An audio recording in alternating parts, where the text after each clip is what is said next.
Hello, good afternoon. तो last time हमने thermodynamics की एक सीरीज़ शुरू करी थी जिसमें आज हम टॉपिक पढ़ने वाले हैं फर्स्ट लॉ ऑफ थर्मोडायनेमिक्स। तो टॉपिक है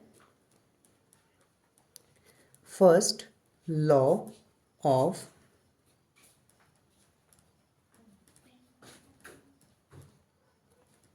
थर्मोडायनेमिक्स। तो टॉपिक है फर्स्ट लॉ ऑफ थर्मोडायनेमिक्स। क्या होता है फर्स्ट लॉ ऑफ थर्मोडायनेमिक्स? तो सपोज करते हैं कि हमारे पास एक सिस्टम है। ये एक सिस्टम है। ये सिस्टम है जिसकी इंटरनल एनर्जी U1 थी, जिसकी इंटरनल एनर्जी U इनिशियल थी, UI थी। जो इनिशियल एनर्जी है UI is equals to initial internal energy. यहाँ पर मैं रिप्रेजेंट कर देता हूँ।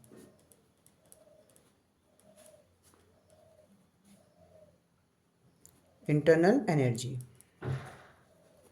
But initial.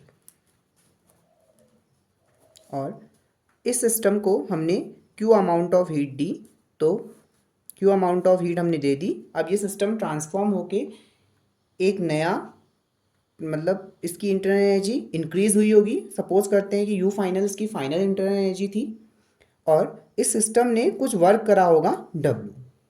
ठीक है, तो इस सिस्टम ने कितना वर्क करा? W वर्क करा। तो हम कंजर्वेशन ऑफ एनर्जी से क्या लिख सकते हैं? पहले तो यहाँ पर मैं लिख देता हूँ कि क्या क्या चीज़ें। Q heat supplied,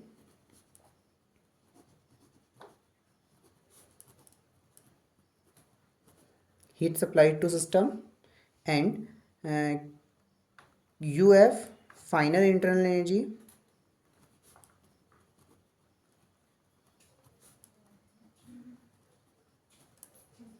and W work done by system।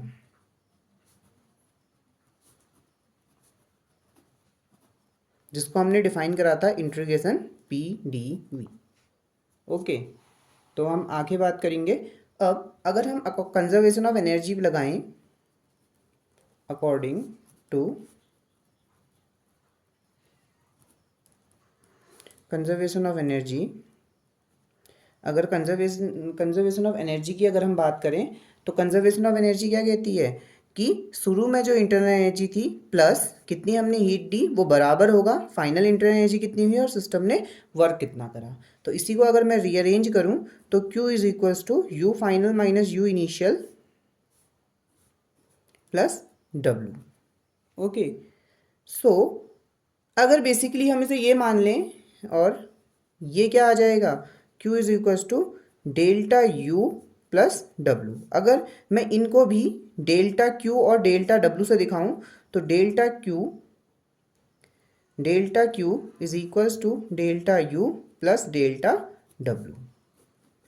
तो ये जो स्टेटमेंट आया वो इसी स्टेटमेंट को हम कहते हैं फर्स्ट लॉ ऑफ थर्मोडायनेमिक्स।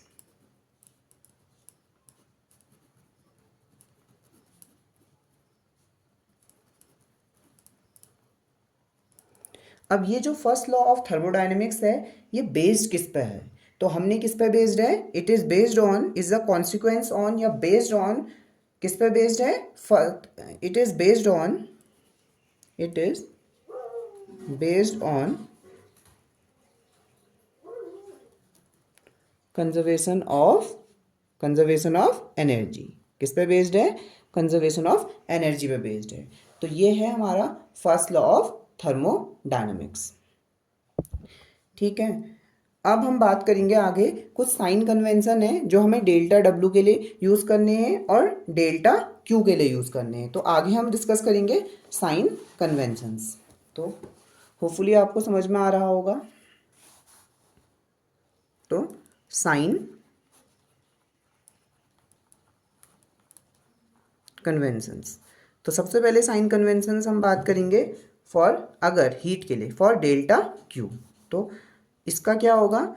अगर सिस्टम हीट को अब्जॉर्ब करता है then it is taken as positive. अगर सिस्टम को हीट दी जाती है या सिस्टम हीट लेता है तो it is positive.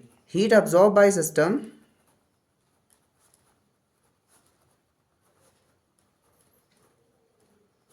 Is positive.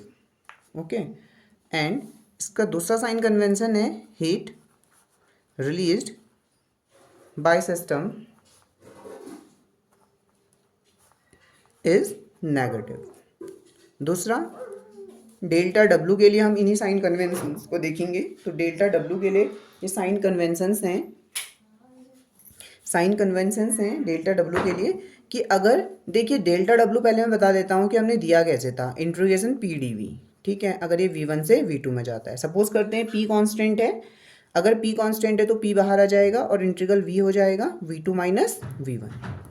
ठीक है, तो delta W V2 minus V1 आया, मतलब ये final volume minus initial volume. अगर सिस्टम वर्क करेगा तो वो एक्सपेंड होगा। ठीक है, अगर सिस्टम वर्क करेगा, सपोज करते हैं कि ये एक मेरे पास, सपोज करते हैं कि ये मेरे पास एक सिलेंडर है जिसमें एक पिस्टन लगा हुआ है। ठीक है, अगर मैं इसे यहाँ से हीट सप्लाई करूँ सिस्टम को, तो ये सिस्टम क्या होगा, एक्सपेंड होगा। तो सिस्टम वर्क करेगा तो ये बाहर को जाएगा, पिस्टन ऊपर को मूव कर जाएगा, सिस्टम क्या होगा, ऊपर को मूव करेगा, तो वॉल्यूम क्या होगा, बढ़ेगा। इसका मतलब जो V2 माइनस V1 है पॉजिटिव। तो एक कन्वेंशन तो ये निकला कि work done by system is positive, कि वर्क डन जो सिस्टम के द्वारा है वो पॉजिटिव है। और दूसरा साइन कन्वेंशन क्या निकला, अगर मैं बाहर से इसको धक्का लगा के उसी सिस्टम में पिस्टन को नीचे को दबाऊं तो वॉल्यूम डिक्रीज होगा, और अगर वॉल्यूम डिक्रीज होता है तो वर्क डन कैसा होगा, नेगेटिव होगा। तो work done by system is positive, work done on the system is negative. ठीक है, तो इस लॉ को, और ये फिजिकल सिग्निफिकेंस थी, इस लॉ को मैं एक्सप्लेन करूं तो सपोज करते हैं कि एक इस तरीके का हमारा सिलेंडर है, सिलेंडर के ऊपर लगा है एक पिस्टन, और पिस्टन के यहाँ अंदर हमने पानी रखा हुआ है या कोई गैस है, सपोज करते हैं।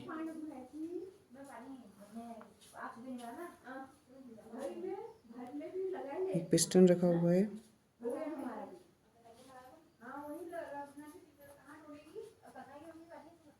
एक पिस्टन लगाया हुआ है यहाँ पर। तो इस पिस्टन में अब हम इसे हीट सप्लाई करेंगे। तो हीट सप्लाई करेंगे इसका मतलब हमने यहाँ से इसको बाहर से D Q amount of heat दी, बाहर से क्या दी, D Q amount of heat दी। अब उस हीट से क्या होगा, कुछ तो इसकी जो इंटरनल एनर्जी पहले यू आई थी वो फाइनल होके यू फाइनल में चले जाएगी, कुछ इंटरनल एनर्जी बढ़ गई, डेट इज इंटरनल एनर्जी में इंक्रीज आया डेल्टा यू का, और कुछ वर्क होगा कि ये पिस्टन बाहर को चले जाएगा, तो ये डी डब्ल्यू वर्क हो जाएगा। तो फर्स्ट लॉ ऑफ थर्मोडाइनमिक्स क्या कहता है कि हीट सप्लाइड जो होगी वो कुछ पार्शियली यूज होगी इंटरनल एनर्जी को बढ़ाने में और पार्शियली यूज होगी वर्क करने में। तो यही है फर्स्ट लॉ ऑफ थर्मोडाइनमिक्स। अगर इसके लिमिटेशंस की बात करें फाइनली,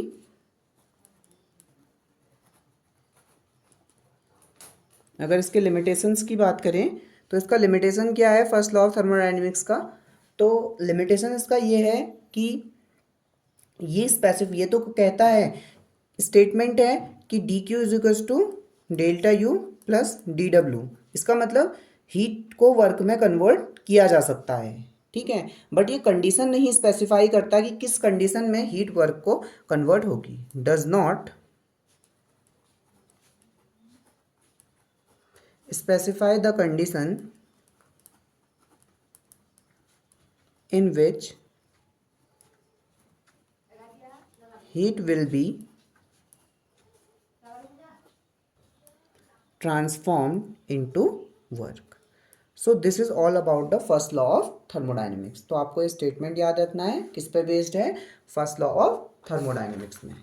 जो अगला टॉपिक है, अब मैं इंटरनल एनर्जी जो मैंने कॉन्सेप्ट कभी इंट्रोड्यूस कराया होगा, तो उस इंटरनल एनर्जी को किसका फंक्शन होता है, स्टेट का फंक्शन होता है। दो तरीके के हमारे पास फंक्शन होते हैं, एक फंक्शन होते हैं स्टेट के और एक होते हैं पाथ के। जो पाथ डिपेंडेंट होते हैं, जैसे वर्क था, वर्क कैसा फंक्शन था, पाथ का फंक्शन था, इट इज पाथ डिपेंडेंट, वो पाथ पर डिपेंड करता था। अगर हम डिफरेंट डिफरेंट पाथ से जाते थे सेम टू पॉइंट पे, तो वहाँ पर वर्क डन अलग अलग आता था, जैसे मैंने वो प्रूव भी करा था। ठीक, उसके बाद आज हम देखने वाले हैं कि इंटरनल एनर्जी जो है वो स्टेट का फंक्शन है। Internal energy is a state function. Internal energy क्या है? स्टेट का फंक्शन है।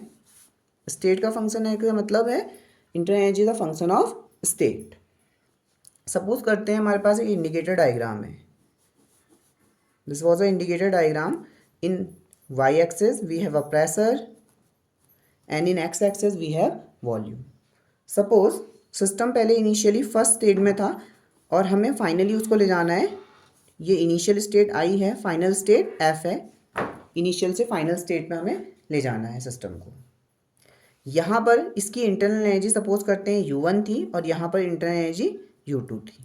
ठीक है, अगर हम यहाँ से सिस्टम डायरेक्टली, अब हम कई तरीके से इसे ले जा सकते हैं। तो एक तो डायरेक्टली ऐसे ले जा सकते हैं पहले पाथ से, फर्स्ट पाथ है। कोई ऐसे भी जा सकता है, किसी का मन नहीं है उधर से जाने का, सेकंड पाथ। कोई और घूम के भी चले जा सकता है, कोई ऐसे भी जा सकता है। तो ये अलग अलग पाथ्स हैं जिसके हम 1 से 2 पे जा रहे हैं। पर हम किसी भी पाथ में जाएं, इनिशियल पॉइंट आई से शुरू करते हैं जहाँ इंटरनल एनर्जी U1 थी। फाइनली हम U2 में फाइनल पॉइंट F में पहुँचते हैं जहाँ इंटरनल एनर्जी U2 हो, इरिस्पेक्टिव ऑफ द पाथ कि हम कोई भी पाथ को फॉलो करें, चाहे हम 1 से जाएं, 2 से जाएं, या 3 से जाएं, या 4 से जाएं। तो इंटरनल एनर्जी जो होती है, इसका मतलब पाथ इंडिपेंडेंट है, is a function of state. This employees internal energy is path independent and a state function. State function mean it depend only on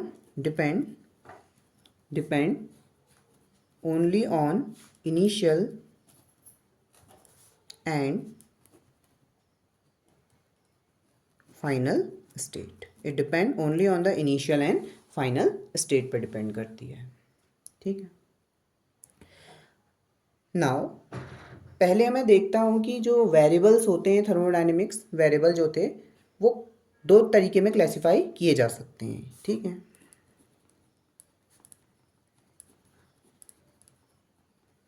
thermodynamic variables. Thermodynamic variables को हम 2 तरीकों में क्लासिफाई कर सकते हैं। एक होते हैं इंटेंसिव वेरिएबल और दूसरे होते हैं एक्सटेंसिव वेरिएबल। एक होते हैं intensive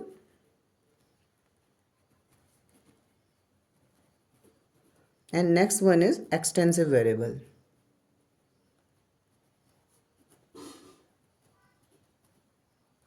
Now what are intensive and what are extensive variable, इसको समझते हैं। सपोज करते हैं कि हमारे पास एक सिस्टम है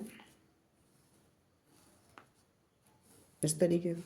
ठीक है, इसमें सिस्टम जो है, इसमें कुछ वॉल्यूम होगा, इसका कुछ वॉल्यूम है, टेम्परेचर है, प्रेशर है। थर्मोडायनेमिक एलिमेंट ये बताए थे, और भी होते हैं जैसे नंबर ऑफ पार्टिकल्स है, नंबर डेंसिटी है, मास डेंसिटी है, और अभी आपको इतने ही पता होंगे, टेम्परेचर हो गया। ठीक है, इतने हैं। और यहाँ पर भी इसी तरीके से मैंने कुछ वेरिएबल लिए हुए हैं। ठीक है, तो अब मैंने इस सिस्टम को 2 हिस्सों में बांटा। ठीक, इसे बीच से काट दिया और 2 कर दिया सिस्टम को, एक इधर आ गया और एक इधर आ गया। तो जो क्वांटिटीज़ सेम हैं, अभी जब हम सिस्टम को 2 हिस्सों में डिवाइड करते हैं और जो वेरिएबल्स हैं अगर वो दोनों सिस्टम के लिए सेम आए, ठीक है, जो वेरिएबल हैं वो आधे ना हो, अगर हम सिस्टम को आधा करते हैं और जो वेरिएबल की वैल्यू है वो आधी ना हो, तो ऐसे वेरिएबल को कहा जाता है इंटेंसिव वेरिएबल। फॉर एग्जांपल जैसे यहाँ पर टेम्परेचर है, तो टेम्परेचर जब मैंने सिस्टम को 2 हिस्सों में बांटा होगा तो इधर के इसका भी टेम्परेचर T रहा होगा और इधर के इसका भी टेम्परेचर T रहा होगा। इसका भी प्रेशर P रहा होगा, इसका भी प्रेशर P रहा होगा। इसमें number density, number of particle per unit volume, वो इसमें सेम रहे होंगे, इसमें भी सेम रहे होंगे। अब आ जाते हैं डेंसिटी इसमें भी सेम, इसमें भी सेम। अब वॉल्यूम की बात करें तो जब मैंने इस सिस्टम को पूरा वॉल्यूम V था, इसको मैंने 2 हिस्सों में बांटा, तो आधा वॉल्यूम V/2 यहाँ होगा, V/2 यहाँ होगा। इसका वॉल्यूम कितना हुआ होगा? V/2। तो क्या सेम नहीं रहा? और जो नंबर ऑफ पार्टिकल्स हैं वो भी N/2 और N/2 हो गए होंगे। ठीक है, तो इसका मतलब कुछ क्वांटिटीज़ जब मैंने सिस्टम को दो हिस्सों में डिवाइड करा तो कुछ क्वांटिटीज़ ऐसी थी जो दो में डिवाइड हो गई और कुछ क्वांटिटी ऐसी थी तो उसकी वैल्यू दोनों सिस्टम के लिए सेम रही। तो जो वो वेरिएबल जो दोनों सिस्टम के लिए सेम रहे जब मैंने सिस्टम को दो हिस्सों में डिवाइड करा तो ऐसे वेरिएबल को कहा जाता है इंटेंसिव वेरिएबल। और वो क्या थे? इंटेंसिव वेरिएबल में मैंने एग्जाम्पल थे, टेम्परेचर था, प्रेशर था और density, mass density, particle density. And intensive variable जैसे वॉल्यूम था, नंबर ऑफ पार्टिकल्स थे, ठीक है, और मास ऑफ द सिस्टम हो सकता है। तो ये सारे हैं एक्सटेंसिव वेरिएबल जो दो हिस्सों में डिवाइड हो जाते हैं जब हम सिस्टम को दो हिस्सों में डिवाइड करते हैं। तो एक प्रॉपर्टी ये थी, उसे मैं यहाँ पर बता देता हूँ। तो प्रॉपर्टी थी कि जो इंटरनल एनर्जी होती है वो एक्सटेंसिव वेरिएबल होती है। Internal energy is extensive variable. इसका मतलब क्या है? अगर ये हमारा सिस्टम है जिसकी इंटरनल एनर्जी यू थी और मैंने इसे दो सिस्टम में बांट दिया बराबर के, तो इस सिस्टम की एनर्जी u/2 हो जाएगी, इसकी u/2 हो जाएगी, दोनों सिस्टम के लिए सेम नहीं रहेगी। तो अगर सिस्टम को हम दो हिस्सों में बांटेंगे तो उसकी इंटरनल एनर्जी भी बढ़ जाएगी। तो ये कैसा वेरिएबल है? एक्सटेंसिव वेरिएबल है, ठीक है। नेक्स्ट अब हम बात करने वाले हैं हीट पे। अगला जो टॉपिक है वो हीट है, तो उसे हम यहाँ से ही देखेंगे। अगला जो टॉपिक रहने वाला है वो है हीट। तो हीट क्या होती है? कोई भी एनर्जी को हम हीट नहीं कहते हैं। हीट है तो एक्चुअल में फॉर्म ऑफ एनर्जी, बट कैसी एनर्जी? जो मोशन में है। जो एनर्जी मोशन में है उसी को हीट कहा जाता है। इसकी डेफिनेशन होती है heat. Heat is defined as energy in transit. Transit का मतलब है मोशन। तो हीट कोई भी एनर्जी, हीट क्या है? एनर्जी का वो फॉर्म है जो मोशन में है। Heat can flow from body to body. Direction मैंने बताई थी हीट फ्लो की, from hotter to colder body flow करती है, ठीक है। The word heat is use only when there is a transfer of energy between the two और more system. अब आ जाते हैं स्पेसिफिक हीट पे। स्पेसिफिक हीट क्या है? सबसे पहले स्पेसिफिक हीट का कॉन्सेप्ट शुरू करने से पहले मैं हीट कैपेसिटी से शुरू करता हूँ। सपोज करते हैं कि एक गिलास है, उस गिलास में हमारा पानी रखा हुआ है। अब वो जो पानी है वो 20 डिग्री सेल्सियस में है। तो मैं जब उसे कितनी अमाउंट ऑफ हीट दे रहा हूँ ताकि उसका टेम्परेचर 21 डिग्री सेल्सियस हो जाए, तो जो हीट मैं दूंगा उसको, तो उसे कहेंगे heat capacity of the water in that glass, particular glass, ठीक है। मतलब किसी भी सिस्टम को, किसी भी सिस्टम की जो हीट कैपेसिटी होती है वो हीट है जो उस सिस्टम को मैं दूंगा और उस सिस्टम की इंटरनल एनर्जी, सिस्टम की जो टेम्परेचर है वो 1 डिग्री सेल्सियस से बढ़ जाए। तो ऐसे 1 डिग्री सेल्सियस से बढ़ जाता है तो उस अमाउंट ऑफ हीट को कहा जाता है स्पेसिफिक हीट। सपोज करते हैं कि हमने किसी सिस्टम को delta Q amount of heat दी और उसका temperature delta T degree Celsius से बढ़ गया। Delta Q amount of heat दी और टेम्परेचर बढ़ा डेल्टा टी डिग्री सेल्सियस से। तो 1 डिग्री सेल्सियस से टेम्परेचर बढ़ने के लिए कितनी हीट चाहिए होगी? Delta T by delta Q, और इसी को हम कहेंगे हीट कैपेसिटी। तो हीट कैपेसिटी क्या होती है? Amount of heat require to raise the temperature of a body through 1 degree Celsius. ये पूरी बॉडी के लिए है। अब आ जाते हैं अगली definition, specific heat. Specific heat क्या होती है कि किसी बॉडी के लिए, पूरे के लिए नहीं होती, उसके एक यूनिट मास के लिए। मतलब एक किसी भी सब्सटेंस के एक यूनिट मास का टेम्परेचर 1 डिग्री से बढ़ाने के लिए जो भी हमें हीट की ज़रूरत होती है उसको हम कहते हैं स्पेसिफिक हीट। स्पेसिफिक हीट कैसे ऑब्टेन हो सकती है? सपोज कहते हैं हमारे पास 10 किलो पानी था, ठीक है, 10 kg ऑफ वाटर था। उस पानी को हमने हीट दी, डेल्टा हीट दी, और उसकी जो हीट है उसकी 1 डिग्री तापमान बढ़ाने के लिए हमें 10 जूल की एनर्जी देनी पड़ी। तो एक्चुअल में 1 किलोग्राम वाटर के लिए हमें कितनी हीट देनी पड़ी होगी? Obviously 1 joule. तो 1 जूल क्या है? स्पेसिफिक हीट है। मतलब कि जब हम हीट कैपेसिटी को उसके मास से डिवाइड करते हैं तो हमें क्या मिल जाती है? स्पेसिफिक हीट मिलती है। तो यहाँ पर इसको एक्सप्लेन करा जा सकता है कि ये जो delta Q by delta T है हीट कैपेसिटी है और नीचे सब्सटेंस का मास है। अब आ जाते हैं लिक्विड की स्पेसिफिक हीट की बात करेंगे तो लिक्विड जब हम हीट देते हैं लिक्विड को तो लिक्विड में क्या होता है, एक तो उसका टेम्परेचर बढ़ता है, ठीक है, और वॉल्यूम भी इंक्रीज होता है, बट क्या प्रेशर चेंज होता है लिक्विड का? नहीं होता है, ठीक है। तो एक ही दो ही वेरिएबल हैं, तो इसलिए जो हीट जो लिक्विड होता है उसकी एक ही स्पेसिफिक हीट होती है, ठीक है। तो when the liquid is heated there is only an increase in the volume, the change in the pressure being almost zero and hence negligible। तो लिक्विड के पास क्या होती है, एक ही स्पेसिफिक हीट होती है। बट इन केस ऑफ जब हम गैसेस की बात करते हैं तो गैसेस के केस में क्या होता है, जब हम गैस को हीट देते हैं तो उसी टाइम में क्या होता है, गैस का टेम्परेचर तो बढ़ता ही है और गैस में क्या होता है, उनका वॉल्यूम इंक्रीज करता है, ठीक है। एक तरीका हो सकता है कि अगर आप पिस्टन को फिक्स रखें तो वॉल्यूम फिक्स रहेगा तो क्या बढ़ेगा, प्रेशर बढ़ने लग जाएगा। और दूसरा तरीका क्या होता है कि आप अगर वॉल्यूम को बढ़ने दें तो प्रेशर कांस्टेंट, प्रेशर फिक्स रहेगा। तो इसलिए हमें यहाँ दो चीज़ें हो रही हैं, एक वॉल्यूम भी चेंज हो रहा है और प्रेशर भी चेंज हो रहा है। तो जब हम स्पेसिफिक हीट निकालते हैं तो हमें इनमें से एक चीज़ को कांस्टेंट रखना पड़ता है। तो इसलिए जो गैस होती है उनकी दो स्पेसिफिक हीट आती हैं, एक है specific heat at constant volume CV और दूसरी है specific heat at constant pressure CP।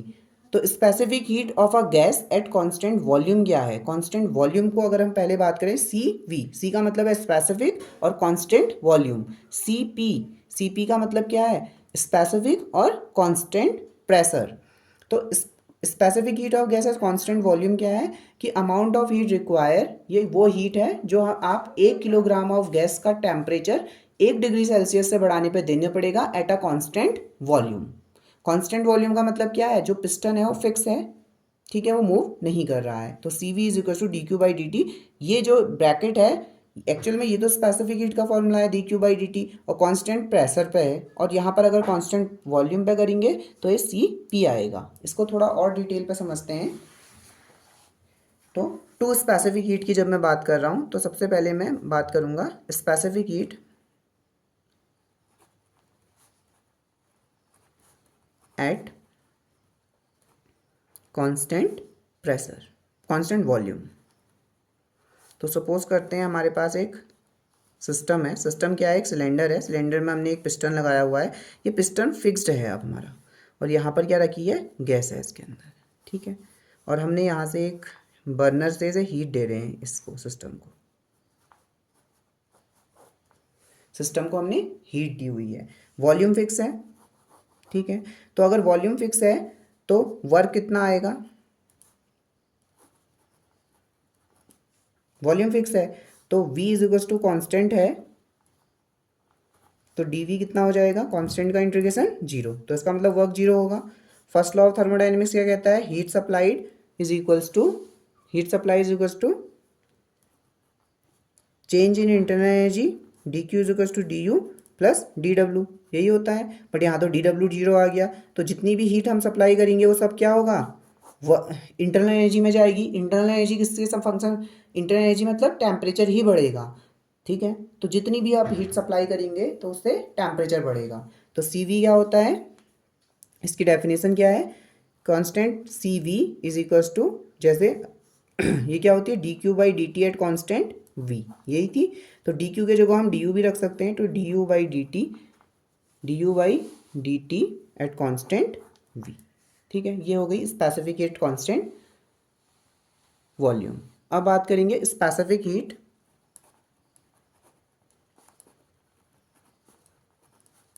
Eight constant pressure,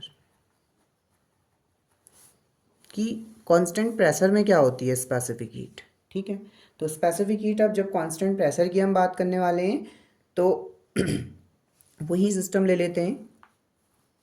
system क्या है, गैस रखी हुई है, इसके ऊपर क्या है, एक पिस्टन है, नीचे क्या लगा हुआ है, बर्नर, बर्नर से क्या हो रहा है, हीट निकल रही है, ठीक, हीट आ रही है। अब ये इस बार क्या है, जो ये पिस्टन है वो फिक्स नहीं है, ये मूव करेगा। तो जैसे जैसे आप हीट दोगे तो सिस्टम क्या होगा, दो चीज़ें करेगा, एक तो कुछ इसकी इंटरनल एनर्जी बढ़ेगी, जैसे ΔQ आपने हीट दी तो ΔQ जब आप हीट देंगे तो कुछ इंटरनल एनर्जी बढ़ाएगा ΔU, और कुछ वर्क करेगा डेल्टा डब्लू। ठीक है, तो इसमें पिस्टन इस बार ऊपर को भी मूव करेगा ये इस टाइप से। तो यहाँ पर दो काम होंगे कि जो आप हीट देंगे डेल्टा क्यू वो delta U plus delta W. इसका मतलब जैसे आपने 2 जूल की हीट दी तो कुछ तो इसमें लगेगी इंटरनल एनर्जी बढ़ाने मतलब टेम्परेचर को इंक्रीज करने में, और कुछ इसमें चले जाएगी वर्क में। इसका मतलब इस बार आपको 1 डिग्री सेल्सियस बढ़ाने के लिए ज़्यादा हीट की ज़रूरत होगी। तो इन जनरल हम ये क्या कह सकते हैं कि जो Cp जो है हमने डिफाइन कैसे करा था, Cp is equal to D Q by D T at constant P। ठीक है, तो हम ये कह सकते हैं क्योंकि यहाँ पर जैसे 2 जूल, जब आप यहाँ 2 जूल हीट देंगे इस वाले में सी कॉन्स्टेंट V में, तो 2 जूल आपने हीट दी तो टोटली वो चले जाएगी U को बढ़ाने में। इसका मतलब 1 डिग्री टेम्परेचर बढ़ाने पे आपको कम हीट देने की ज़रूरत पड़ेगी, पर यहाँ पर आपने 2 जूल हीट दी वो तो बढ़ा ही नहीं पाई, तो आप 4 देंगे, 4 जूल हो सकता है तब बढ़ जाए उतना 1 डिग्री से। तो ज़्यादा हीट किस में लग रही है, कि कांस्टेंट प्रेशर वाले में। ठीक है, जब कांस्टेंट प्रेशर है तो आपको ज़्यादा हीट लगेगी 1 डिग्री सेल्सियस से तापमान को बढ़ाने पे। तो हम ये कह सकते हैं कि Cp is greater than Cv। तो Cp जो होता है वो ग्रेटर होता है Cv से। इस पर एक रिलेशन होता है जिसको हम डिस्कस करेंगे। ठीक है, और एक स्पेसिफिक हीट और आती है, वो है मोलर स्पेसिफिक हीट। तो क्या आती है, मोलर स्पेसिफिक हीट। तो मोलर स्पेसिफिक हीट क्या होती है,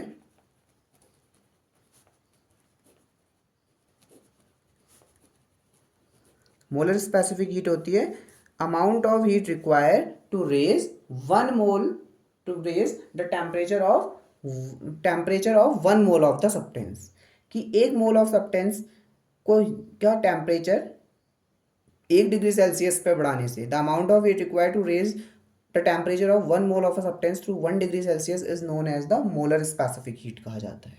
उसको कहा जाता है मोलर स्पेसिफिक हीट। सपोज कहते हैं delta Q amount of heat हमें लगी किसी 1 मोल n मोल ऑफ सब्सटेंस का टेम्परेचर या 1 मोल ऑफ सब्सटेंस का टेम्परेचर डेल्टा टी से बढ़ाने पे, तो 1 डिग्री सेल्सियस टेम्परेचर बढ़ाने पे कितनी हीट लगी होगी, 1 डिग्री सेल्सियस का मतलब 1 मोल ऑफ जो सब्सटेंस है उसका टेम्परेचर 1 डिग्री सेल्सियस से बढ़ाने पे कितनी हीट लगी होगी, delta Q by delta T. ठीक है, तो यही होती है, इसको C कहते हैं molar specific heat, delta Q by delta T.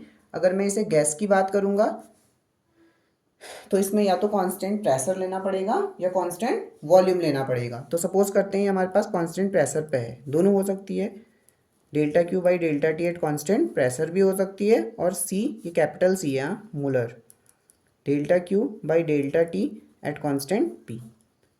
इसका ये Cp क्या है, मोलर स्पेसिफिक हीट है।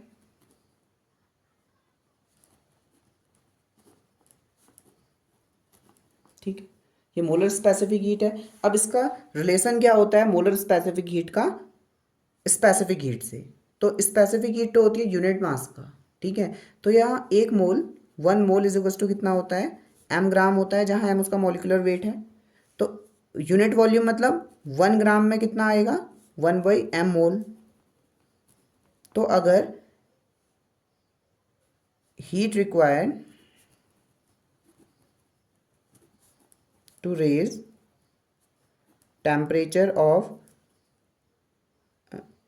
m ग्राम मतलब 1 mole heat required to raise the temperature of 1 mole of gas through 1 degree Celsius is equals to कितनी थी, delta Q by delta T थी at constant P, जिसको मैं Cp कह रहा था बड़ा।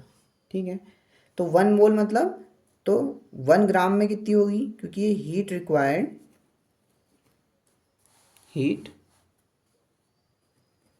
Required to raise temperature of, actual में 1 मोल में कितने gram, m gram of the gas through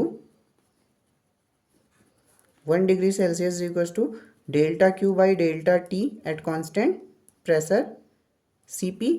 तो ये 1 ग्राम को बढ़ाने के लिए कितनी चाहिए होगी, heat required to raise temperature of 1 gram of gas through 1 degree Celsius कितनी होगी, तो m से डिवाइड कर देंगे delta Q by delta T at constant P. ठीक है, तो ये होगी। अब ये क्या आ गई, स्पेसिफिक हीट। तो ये वाली क्या है, यहाँ से स्पेसिफिक हीट निकली, जो छोटा सी पी होगा is equal to 1/m capital C P. इसका मतलब ये है स्पेसिफिक हीट और ये वाली है मोलर स्पेसिफिक हीट। तो रिलेशन क्या आया कि जो स्पेसिफिक हीट और मोलर स्पेसिफिक हीट होती है, कि स्पेसिफिक हीट जब आपको निकालनी है तो आप मोलर स्पेसिफिक हीट को, ये सीपी मोलर स्पेसिफिक हीट है, उसके मॉलिक्यूलर मास से डिवाइड करेंगे। ये क्या है, स्पेसिफिक हीट, और ये वाली है molar specific heat.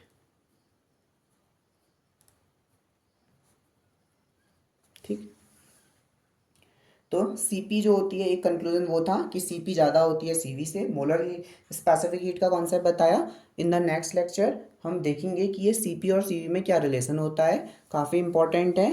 And thank you. अगर लाइक करें तो अच्छा लगे तो लाइक ज़रूर करें और कमेंट भी दें अपने, कैसा लगा। Thank you.